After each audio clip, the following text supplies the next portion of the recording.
안녕하세요, 박열원장입니다. 오늘은 날카로운 모양의 송곳니 덧니 교정에 대해서 말씀드리겠습니다. 송곳니가 덧니로 나 있고 더군다나 그 모양이 아주 날카롭게 나와 있어서 생활 중에 스트레스를 받는 경우가 많으실 겁니다. 이로 인해서 교정을 받고 계시는 분들도 계실 것이고 교정을 고민 중인 분들도 계실 텐데요.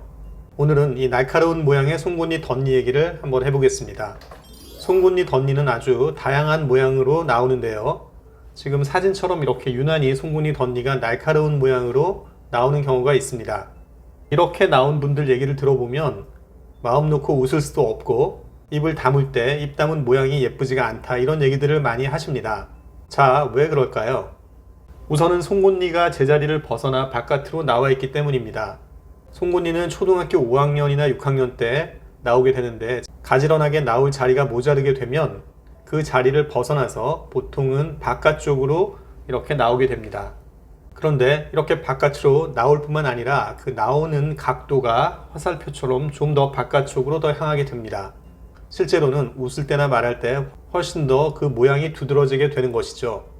그런데 이렇게 치아가 바깥으로 향하게 되면 치아 모양만 나오는 거에 그치지 않고 그 뿌리가 심어져 있는 잇몸 뼈 부분도 돌출이 되게 됩니다. 그래서 저 정도가 심한 경우에는 입을 다물 때 입술 모양을 어떻게 둬야 될지 잘 모를 정도로 부자연스러운 입모양이 되는 것입니다. 그리고 마지막으로 송곳니 덧니의 모양조차도 날카로운 모양을 하고 있는데요. 저 날카로운 모양이 본인들한테는 굉장히 스트레스가 되고 남들에게 날카로운 인상을 줄 수도 있습니다.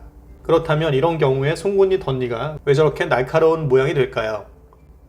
송곳니가 어렸을 때 제자리로 나온다면 아래 치아와 맞물리면서 기능을 하는 과정에서 부드럽게 마모가 됩니다. 그런데 이렇게 덧니로 나오는 송곳니는 아래 치아와 맞물리면서 만날 일이 없습니다. 그래서 나올 때 날카로운 모습을 그대로 가지고 있습니다. 그러면서 나이가 들면서 점점 치아는 단단해지게 되는 것이죠. 자, 이런 문제점들이 있으니까 우리가 덧니 교정을 해 나가는 과정에서 이러한 문제점들을 없애거나 개선해 나가는 쪽으로 교정의 방향을 맞춰야 할 것입니다. 한번 보시겠습니다. 교정기를 붙이고 초기 교정 과정을 진행하게 되면 어느 정도 치아들이 가지런하게 되고 송곳니도 배열이 가지런하게 진행이 됩니다. 그래서 환자분들은 아주 만족해 하시고 좋아하시는데요. 하지만 자세히 보시면 아직도 송곳니가 배열은 됐는데 약간 바깥으로 넓게 향하고 있는 모습이 남아 있습니다. 자, 그러면 저러한 부분은 어떤 방법으로 좀 더 교정을 진행하는 것일까요? 그것은 바로 교정 후반 부분에 송곳니의 각도가 약간씩 안으로 모이게 그런 식으로 교정 진행을 하는 것입니다. 그런 과정을 거치고 나면 교정기를 뗄 즈음에는 저렇게 송곳니의 각도가 보기에 좋고 부드러운 그런 느낌으로 개선이 되는 것입니다. 그리고 송곳니의 날카로운 부분도 교정 끝날 무렵에 몇 번에 나눠서 조금씩 갈아주게 되면 좀 더 개선이 되겠습니다. 하지만 이렇게 날카롭고 튀어나온 송곳니 교정의 핵심적인 포인트는 교정 후반 부분에 송곳니의 각도를 약간 안으로 모이게 각도를 조정해주는 그러한 과정이라는 것을 기억하시기 바랍니다. 자, 그래서 교정 전에는 이렇게 날카로운 모습이었는데 교정 끝났을 때는 훨씬 더 부드럽고 자연스러운 스마일이 될 수 있었습니다.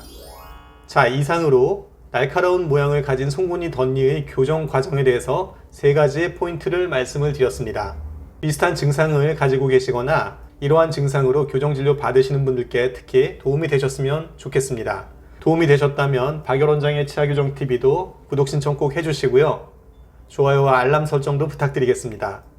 그럼 저는 다음 영상에서 또 뵙겠습니다. 감사합니다.